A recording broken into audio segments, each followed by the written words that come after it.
Students, welcome again. Welcome to your own YouTube channel of School of but study on. And today we are going to discuss a very important and very useful concept. ये आप physics भूल जाओगे, science maths कुछ भी आप अपने life में जो अभी अपने स्कूल टाइम में पढ़ा ना भूल जाओगे, बट ये जो चीज़ें आज हम लोग पढ़ने जा रहे हैं ना, आप कभी नहीं भूलने वाले। ये फंडामेंटल हैं साइंस के, और मैं साइंस को हमेशा इस तरीके से ही पढ़ाना चाहता हूँ ना कि जो भी आप पढ़ रहे हो वो आपके डेली लाइफ में दिखे आपको कि चीज़ें ऐसी होती हैं प्रैक्टिकली।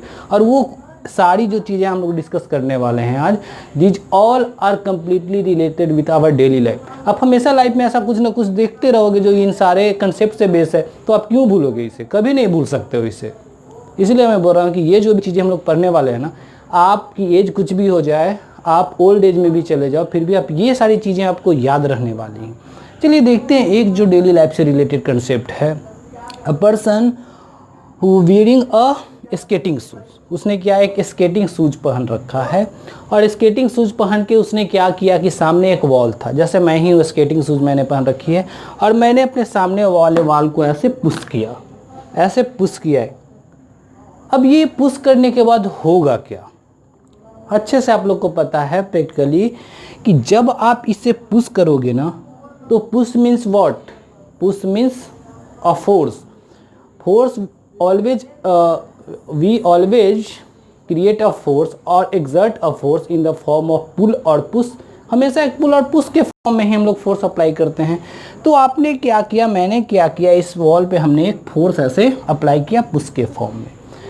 अब ये क्या होगा, उसका प्रैक्टिकल एग्जाम्पल आपको पता है। आपने ऐसे एक फोर्स अप्लाई किया है ना, तो लेकिन आप मूव करोगे इस डायरेक्शन में। आप जैसे स्केटिंग शूज पहन के आपने ऐसे वॉल को ऐसे पुश किया, तो आप अपोजिट डायरेक्शन में आप स्लाइड कर जाओगे, मूव करने लगोगे। ये एक एग्जाम्पल था, ठीक है।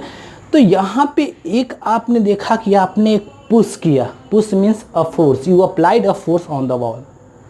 तो आप क्यों मूव करने लगे? मीन्स आप पे भी किसी ने फोर्स अप्लाई किया ना, तभी तो आप मूव किए हैं। आप फोर्स अप्लाई किया आपने वॉल पे, wall should move but wall can't, you move, आप मूव करते हैं। Let's see another example.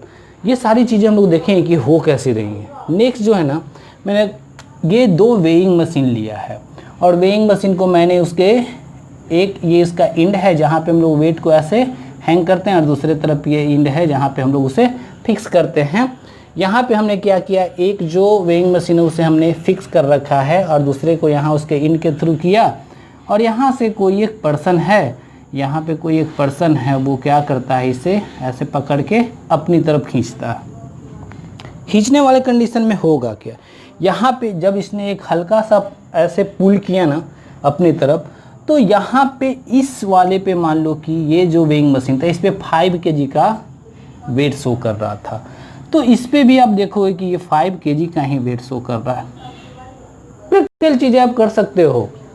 फिर जब इसने और एक स्ट्रॉन्ग पुल किया और ज़्यादा फोर्स लगाया, तब ये इस पे जो शो करने लगा ना, शो करने लगा कि वो 15 kg था इस पे। तो इस वेइंग मशीन पे भी आपको जो एक रीडिंग आ रही होगी ना, वो 15 kg की ही होगी। यहाँ पे क्या हो रहा है, क्या चीज़ें हो रही हैं? आपने क्या किया है, एक पुल यहाँ पे क्रिएट किया है। Pull means what? Pull means a force. अब ये पुल से क्या हुआ, इसने भी यहाँ पे इससे अटैच है, तो फिर ये जो यहाँ पे हुक है, इसने सेकेंड वाले वेइंग मशीन पे भी एक पुल क्रिएट किया है। अब उस पुल के वजह से हुआ क्या, इस वेइंग मशीन ने इसे नाम ये दे दे ए और बी। तो ए ने किया है बी को अपने तरफ एक पुल किया है, ये ए ने पुल किया, तो बी ने भी इसे अपने तरफ एक पुल किया है, उसने भी उसे पुल किया। तभी तो दोनों पे एक इक्वल फोर्स दोनों पे आपको दिख रहा है कि दोनों पे जो वेट क्या है, वेट भी एक काइंड ऑफ फोर्स है ग्रेविटेशन के कारण। तो यहाँ पे जो वेट शो हो रहा है वो दोनों पे इक्वल शो हो रहा है। ये सारी चीज़ें हम लोग, ये प्रैक्टिकल है, डेली लाइफ से रिलेटेड है। कुछ और चीज़ें हैं, उन चीज़ों को डिस्कस करने से पहले मैं ये डिस्कस करता हूँ कि ये कंसेप्ट क्या है। ये जो चीज़ें हो रही होती हैं ना डेली लाइफ में, इसी को न्यूटन ने एक लॉ के फॉर्म में एक्सप्लेन किया है। वो लॉ क्या है उसे समझते हैं। For every action there always equal and opposite reaction. Newton ने क्या बोला कि कोई भी एक्शन मीन्स यदि आप एक पुल या पुश किसी ऑब्जेक्ट के ऊपर अप्लाई करते हो और उसे आपने कंसीडर किया कि वो एक्शन था आपका, then there will always a reaction. एक उस फोर्स के लिए एक रिएक्शन फोर्स भी हमेशा होता है in nature, always it happen in nature, हमेशा होता है। यहाँ पे उस एक्शन और रिएक्शन को समझते हैं। आपने क्या किया, वॉल पे एक पुश किया, push means you have applied a force, applied किया है आपने एक फोर्स। ये यदि इस पर्सन ने जो फोर्स अप्लाई किया इसे हम लोग कंसीडर करें एक्शन फोर्स, इसे यदि आप कंसीडर करते हो कि ये एक्शन है, ठीक है, तो वॉल ने जो इसके ऊपर फोर्स एक अप्लाई किया ना, वो फोर्स कैसा है, रिएक्शन। वो उस एक्शन का क्या है, रिएक्शन है। मीन्स आपने उस पर एक फोर्स अप्लाई किया तो वॉल भी हमेशा आपके ऊपर एक फोर्स अप्लाई करेगा। तो क्वेश्चन आप ये बोल सकते हो, वाई वॉल मूव, क्यों नहीं मूव करता, वाई डज वॉल मूव। तो वॉल इसलिए मूव नहीं कर सक रहा है क्योंकि उसे मूव करने के लिए जितनी एनर्जी चाहिए ना, आपने उतना एनर्जी उस पर अप्लाई नहीं किया है। यदि आप एक ग्रेटर फोर्स अप्लाई करते, किसी बुलडोजर से एक फोर्स, क्रेन से फोर्स अप्लाई करते, तो वॉल भी मूव कर जाती क्योंकि वो सफिशिएंट फोर्स होता for moving the wall. But यहाँ पे आपने जो फोर्स अप्लाई किया वो सफिशिएंट नहीं है, तो आप मूव करोगे क्योंकि एक रिएक्शन फोर्स आपके ऊपर लगा है। यहाँ पर भी जो एक फोर्स यहाँ पे हम देख रहे हैं, आपने एक पुल फोर्स अप्लाई किया, तो इस सेकेंड वाले वेइंग मशीन ने भी फर्स्ट वाले पे एक पुल फोर्स अप्लाई किया है।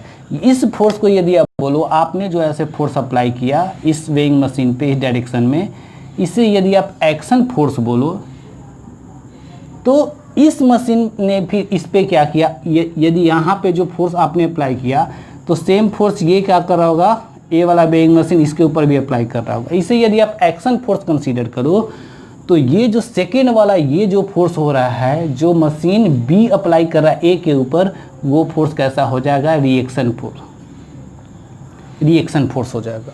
ये एक्शन और रिएक्शन फोर्स का ही। और for every action there always equal and opposite reaction.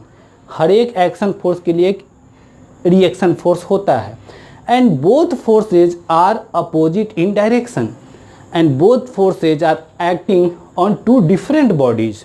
ये दोनों क्या होती हैं, different in direction, opposite, opposite in direction, और क्या होती है, एक्टिंग ऑन डिफरेंट बॉडीज। वो डिफरेंट बॉडीज पे एक्ट हो रही होती है। ये स्टेटमेंट है Newton second law of motion का, और ये हमने कुछ डेली लाइफ से रिलेटेड इसमें चीज़ें डिस्कस की। अब इसमें कुछ और डेली लाइफ से रिलेटेड न्यूटन से थर्ड लॉ ऑफ मोशन की जो चीज़ें हैं वो हम लोग डिस्कस करते हैं। शायद मैंने अभी न्यूटन सेकेंड लॉ बोला था, न्यूटन थर्ड लॉ की ये सारी चीज़ें हैं। अब उससे रिलेटेड कुछ और चीज़ें हम लोग डिस्कस करते हैं। और गाइज मुझे ये स्वेटिंग ना, मैं जब ये वीडियो शूट कर रहा होता हूँ तो फैंस कूलर सब बंद कर देना होता है क्योंकि नॉइज़ फिर काफ़ी ज़्यादा होता है और उस टाइम पे मुझे स्वेटिंग ज़्यादा होती है, इसलिए बीच बीच में मुझे क्या करना होता है, टॉवल से ना उसे वाइप करना होता है। So sorry for this. इसके बाद देखते हैं, ये हो गया। अब कुछ चीज़ें जो डेली लाइफ से रिलेटेड है उससे हम लोग डिस्कस करते हैं। अब बात करो स्विमिंग की।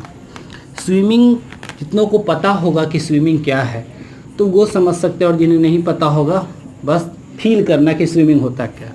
आई नो स्विमिंग, मुझे स्विमिंग के बारे में पता है और मैं स्विमिंग अच्छे से करता हूँ। चलो देखते हैं उसमें होता क्या है। एक मान लो ऐसे वाटर, ऐसे वेव है। अब इसमें होता क्या है कि आप ऐसे, एक पर्सन है जो इस तरीके से इसमें स्विम कर रहा है, ठीक है। अब ये स्विम कर रहा है तो होता क्या है, आपने क्या किया ना, एक अपने आर्म से आपने क्या किया है, वाटर को बैकवर्ड डायरेक्शन में ऐसे पुश किया आपने, तो वो वाटर भी आपने एक एक्शन फोर्स अप्लाई किया इन बैकवर्ड डायरेक्शन, वाटर पे अप्लाई किया। अब वो वाटर क्या करेगा, आपके ऊपर एक रिएक्शन फोर्स अप्लाई करेगा, और वो रिएक्शन फोर्स क्या आपने जो डायरेक्शन किया है उसी डायरेक्शन में होगा, no, that will in opposite direction that you had apply. आपने जो अप्लाइड किया था उसके अपोजिट डायरेक्शन में होगा। आपने बैकवर्ड किया तो वाटर जो होगा आपको फॉरवर्ड डायरेक्शन में ऐसे पुश करेगा, और आपने वाटर पे किया तो वाटर आपके ऊपर, ये दो डिफरेंट बॉडीज़ के ऊपर अप्लाई हुआ और अलग अपोजिट डायरेक्शन में अप्लाई हुआ। तो आपने जैसे ही वाटर को बैकवर्ड डायरेक्शन में पुश करते हो ना, तो उतना ही फोर्स से वाटर भी आपको फॉरवर्ड डायरेक्शन में पुश करता है, और ऐसे ही आप कंटिन्यूअसली मूव करते जाते हो। ये स्विमिंग का कंसेप्ट था। कुछ और डेली लाइफ से रिलेटेड वॉकिंग का कंसेप्ट देखते हैं। आप क्या करते हो, जब ग्राउंड पे हम लोग वॉक कर रहे होते हैं ना, then we apply a force on the ground. Ground पे हम लोग क्या करते हैं, एक फोर्स अप्लाई करते हैं, और वो कैसा होता है, मस्कुलर फोर्स होता है। मसल्स के थ्रू हम लोगों ने क्या किया, ग्राउंड को ऐसे पुश किया।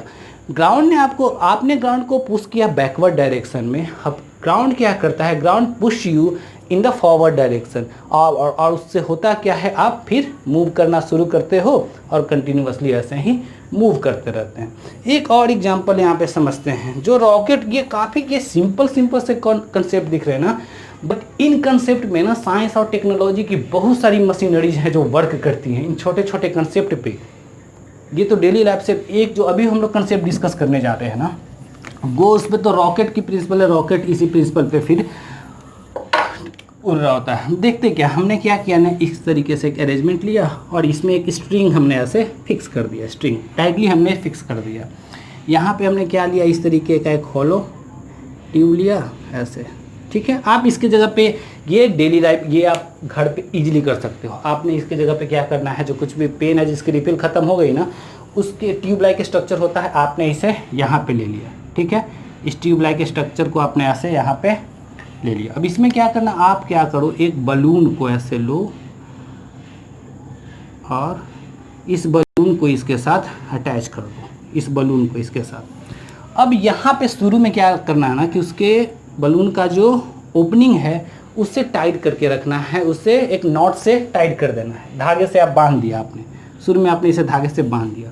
अब आप जैसे ही धागे को खोलते हो ना, ये बलून काफ़ी तेज़ी से इस डायरेक्शन में से मूव करने लगेगा, और आपने जितना लंबा स्ट्रिंग रखा है, और जब तक इस एयर में, बलून में एयर है, वो ऐसे ही एकदम मूव करता रहेगा, एक फास्ट स्पीड के साथ मूव करेगा। यहाँ पे क्या हो रहा है, here also Newton third law of motion is applied here. Let's, यहाँ पे भी Newton third law of motion ही है कम्प्लीटली। देखते हैं कैसे है। आपने क्या किया ना, जैसे इस बलून को ओपन किया, तो ये बलून एक इलास्टिक मटेरियल का बना हुआ, और वो हमेशा चाहता है अपने ओरिजिनल पोजीशन को गेन करना। तो वो क्या किया इसने ना, ऐसे एयर इसके अंदर जो था उसे प्रेस किया, और इसकी वजह से अंदर का जो एयर है ना, ऐसे बाहर निकलना शुरू करता है। और ये जब एयर बाहर निकलता है तो ये जो एयर है, this air pushes the air around hair, around the this. यहाँ पे जो भी एयर है ना, उस एयर को अंदर वाले एयर ने क्या किया है, एक पुश किया है। और इस पुश के, ये पुश यदि आप एक्शन कंसीडर करते हो, जिसको क्या किया है, एयर वाले, बलून वाले एयर ने बाहर वाले जो एटमॉस्फेरिक एयर है उस पर अप्लाई किया है, तो ये जो बाहर में एयर है, ये भी तो इस बलून के ऊपर एक फोर्स अप्लाई करेगा, ऐसे रिएक्शन फोर्स। ये यदि बलून ने इस एयर पे एक्शन फोर्स लगाया है, तो बाहर का जो एयर है उस पर एक रिएक्शन फोर्स लगाएगा, और उस रिएक्शन फोर्स के कारण यहाँ पे जो एयर पार्टिकल है वो तो मूव किया, अब ये भी बलून काफ़ी तेज़ी से ऐसे मूव करने लगेगा। ये एग्जाम्पल है, ये भी Newton third law of motion. Every action there always equal and opposite reaction, and action force and reaction force always acting on opposite direction and always acting on two different bodies। ठीक है। एक और example देखते हैं इसके, boat वाले example. ये चीज़ है ना कि आप जितना एग्जांपल से समझो ना, उतना ही अच्छा, आप लाइफ टाइम के लिए आप रिटेन कर पाओगे इस चीज़ को। यदि आपने बस एक उससे थ्योरी के फॉर्म में 2 स्टेटमेंट याद कर लिया और आपने, तो फिर वो ज़्यादा टाइम तक आप रिटेन करके नहीं रख पाओगे। यदि आपने प्रैक्टिकल इसे डेली लाइफ से रिलेट करके देख लिया ना, स्टेटमेंट आप कुछ भी लिखो, सभी कंसीडर किए जाते हैं, बस वो फैक्ट होना चाहिए। एक एग्जांपल देखते हैं, जैसे बोट वाले एग्जांपल को देखो। आप क्या है ना कि बोट, जैसे आप एक कोई रिवर है, उसमें बोट पे आप क्या कर रहे हो, ऐसे जा रहे हो कहीं, ठीक है। और आपने क्या किया ना, सडनली यदि आपने बोट से जंप किया, या फिर नदी किनारे, यहाँ पे मान लो यहाँ पे नदी के किनारे पे आपने क्या किया, बोट पे आप खड़े थे, आपने यहाँ से क्या किया है, आपने यहाँ से जंप किया है यहाँ पे। अब यहाँ पे हुआ क्या ये समझना, जब आप बोट पे थे, जैसे ही आप जंप करते हो then you apply a force on the boat. आपने बोट पे क्या किया, ऐसे एक फोर्स अप्लाई किया, मीन्स ये एक्शन फोर्स है। तो इसके अपोजिट में एक जो रिएक्शन फोर्स होता है वो बोट अप्लाई करता है, और उस रिएक्शन फोर्स, ये एक्शन फोर्स बोट के ऊपर, ये एक्शन फोर्स जो है, एक्शन फोर्स बोट के ऊपर लगा, बोट ने आपके ऊपर एक क्या किया, इसके अपोजिट और इक्वल अमाउंट में जितना फोर्स आपने इस पे अप्लाई किया उतना ही फोर्स बोट भी आपके ऊपर एक अप्लाई करता है। कैसा फोर्स, रिएक्शन फोर्स। उतना ही आपके ऊपर बोट ने रिएक्शन फोर्स अप्लाई किया, और इस एक्शन फोर्स के कारण, क्योंकि इसे मूव करने के लिए काफ़ी हैवी अमाउंट का फोर्स चाहिए, तो ये बोट क्या होती है, बस एक सिक करके रह जाती है या थोड़ा सा शिफ्ट होती है, बट उतना ही फोर्स बोट ने जो आपके ऊपर अप्लाई किया ना, that is enough to jump out you from the boat to the ground. वो काफ़ी इनफ था आपको कि आपको बोट से ग्राउंड पे जंप करवा दे। तो ये कुछ फंडामेंटल कंसेप्ट थे Newton third law of motion और डेली लाइफ से रिलेटेड, जो हमने आज यहाँ पे डिस्कस किया।